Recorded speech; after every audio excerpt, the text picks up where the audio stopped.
Hi, I'm Ed Bacon, the rector of All Saints Church, Pasadena. Whoever you are and wherever you find yourself on the journey of faith, I hope that you'll find something here that speaks to you. Welcome.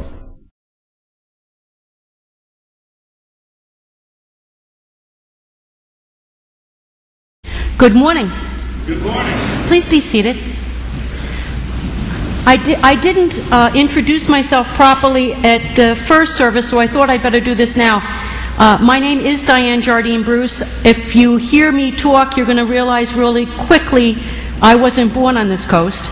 And my accent comes out heavier when I'm relaxed, and I'm very relaxed in this space, the space that's full of love and light with all of you. So if at any time during the service I start to speed up, as people from New Jersey talk fast, or if there's words that you don't understand, raise your hand, I'll spell.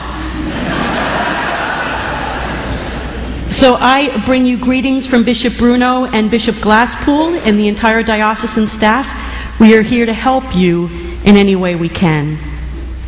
Speaking of help, there's a memory still fresh in my mind after all these years about a time when I really needed help, or at least a helping hand to pull me out of my despair. It was at Berkeley, my freshman year, first quarter, back when Berkeley was on a quarter system. At the time, I was a pre-med major. I so wanted to be a doctor. I had just gotten the results back from my first chemistry midterm. I flunked horribly. I think they gave me 2 pity points for just putting my name on the top of the paper. I was devastated, and I had this overwhelming sense that I had to start thinking about another major besides pre-med. I was walking back to my sorority. Yes, I was in one of those. And my head was down. My body language must have been saying, severely depressed, or I majorly screwed up. I passed in front of a little flower stand, you know, the kind that they can pull in the buckets and just put a padlock on it at night. There was a man working there. I didn't really pay attention to him. I was waiting for the light to change to cross Telegraph Avenue, thinking about my first royal screw-up in school.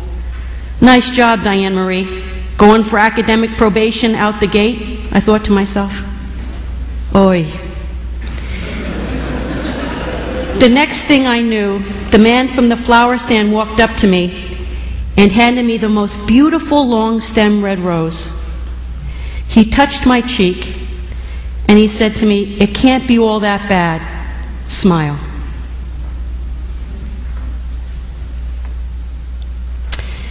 He walked back to his stand, leaving me with the flower. That's a kindness that I've never forgotten and never will forget. Every time to this day that I see a long stem red rose, I can't help but think of that man and his kindness to me. And I don't care how bad my day was, all I have to do is see one of these and I'm lifted up. I'm just lifted up. Showing kindness to someone we love or to certain kinds of strangers, such as cute co-eds, and I was cute at the time, can be relatively easy for us. Sometimes, though, we're called upon to be kind, to lend a hand, to respond to the needs of others who are very different from us, and it can stretch us as we've never been stretched before.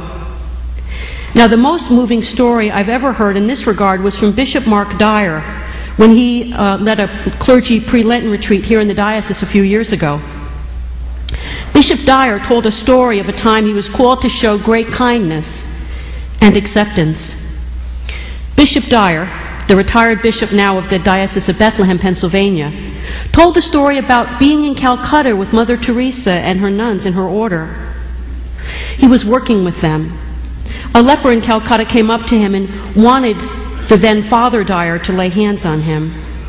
The leper's left ear had fallen off, one eye was hanging out and down. His nose was decayed and deformed, and his skin was just decaying all over him. All signs of this man's disease. Bishop Dyer, self-reportedly as normally a very compassionate man, but in this case, he didn't want to be within 10 feet of this leper. He goes over to one of the nuns and asks her what the medical protocol is to deal with this situation. And the nun looked up at him and said, "Bishop, you've read the gospel. what did Jesus do?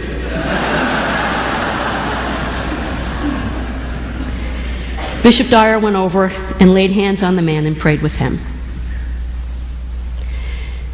When we read today's gospel, we can think about how kind Jesus was to people, especially those considered outcasts, as the leper surely was seen.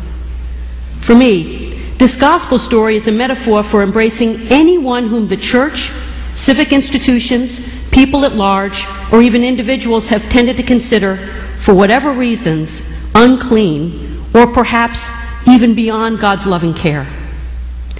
Jesus never hesitated to extend a hand or to embrace those who were considered outsiders or untouchables, modeling for us the need to embrace all as beloved of God.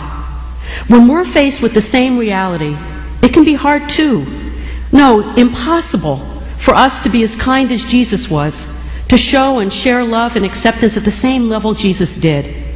For Jesus, and for us, the best ministry we can offer is to always do our best to respond to the deepest need in the people around us, even as we realize responding in that way might lead us to places to which we don't want to go.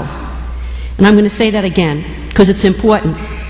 For Jesus and for us, the best ministry we can offer is to always do our best to respond to the deepest need in the people around us, even as we realize responding in that way might lead us to places we just don't want to go.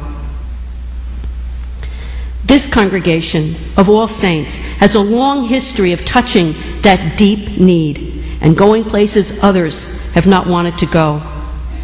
When gay, lesbian, bisexual, and transgender people were seen as and treated as by so many as not entitled to full access to all the sacraments, you all, among others in the Episcopal Church, spoke out boldly, extending your hands to be the sweet touch of Christ to them, embracing them as they should be embraced, fully and lovingly. I thank you from the bottom of my heart for this good work, which continues here in this place today. You have touched that deepest need, to welcome all as Christ welcomed all. And you continue to touch the need in the way you seek to address who God brings to you and who is around you here in Pasadena. May God continue to bless you richly as you meet the needs of all God's children. When I say all, honey, I mean all. You know, what always strikes me about the story of the leper is that Jesus wanted the leper not to simply be clean, but to feel clean as well. Jesus desired that this beloved child of God be comfortable in his own skin, be able to perceive himself to be whole and to be whole. That's what touching deepest need does. It unites the person, body, mind, and spirit. A community of faith can help this process. While we, the Episcopal Church, are not perfect in this work, and God knows there are corners of even this church that do not accept all as beloved children of God, I'm grateful for those who embrace the gospel and try to live it out. And just as the leper in the story, who was healed of that which separated him from his community of faith and his family, couldn't help but spread the good news of God in Christ to anyone who would listen, so the witness of those embraced by this community has gone out into the streets and around the world. You can't hide a lantern under a bushel basket, and this light has been meant to shine for a long, long time. The witness of this community of faith has been pioneering work, one of the strong voices bringing more and more people, both within and beyond our own community, to understand that everyone is precious in God's sight, and no one is outside God's loving touch. I thought I was going to have a glory spell. I'm sorry. I get worked up. Can you tell? Okay. All right. As I stand here before you today, Bishop Suffragan, in charge of the southern third of the vineyard, as John Bruno likes to call it, in this diocese, as well as multicultural ministry and stewardship, I sadly share with you the reality I see. As I travel around this diocese and among other dioceses as well, I see that there are still those untouchables out there. There are those who are and remain invisible. When you are a person of color, or a person who speaks little or no English, or especially a person of color who speaks little or no English, you are invisible to many. People ignore you. How can we, as Jesus did, touch the deepest need of these beloved children of God? Will handing somebody a rose do it? Will laying on of hands help them? When the rose, a small gift, that kindness, is a gift from the heart to help a struggling neighborhood community of faith, that is an example of touching the deepest need. I'll never forget that kindness that was offered to me so many years ago with something so small. Something so small that was so great. When laying on of hands means fully embracing a person of color or a non-English speaking person and welcoming them into your community of faith, we begin to touch that deepest need. More importantly, in this day and age, we as the church, by our addressing and calling to task the economic systems and conditions that keep people in our society oppressed, we're touching one of the greatest needs facing people today, especially those who are invisible in our society. Yes, people of color and non- or limited English speakers are profoundly affected by our current economic system, but Anglos are as well. The poor are becoming poorer rapidly.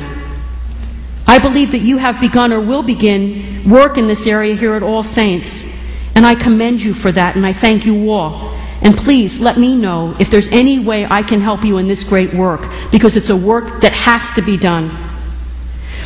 There is something else that I notice as I travel around the diocese. I always applaud those congregations who are supporting mission work abroad. I think that's wonderful. In fact, I think it's marvelous. My message to those congregations is the same one I'm about to offer you. Did you know one of the biggest mission fields that exists in the world is right here in the Diocese of Los Angeles? There are hundreds of thousands of unchurched people, many of them who are invisible, just waiting for the good news to be offered to them. Many of them are living below the poverty line and are economically oppressed. Many are undocumented. Many of them speak languages you might not understand. There are also congregations geographically close to where I stand today who could use your help in learning the kind of radical love of God in Christ that is faithfully practiced here. They could use your love and support as they reach out to those who so need the embrace of God in Christ. Did you know that St. Clement's in Huntington Park, a 100% Spanish-only speaking congregation, has an average Sunday attendance of well over 200, but because it's an extremely poor working neighborhood, its plate and pledge for the year is less than $20,000, and they do church. Yet this vibrant community of faith is addressing the needs of the community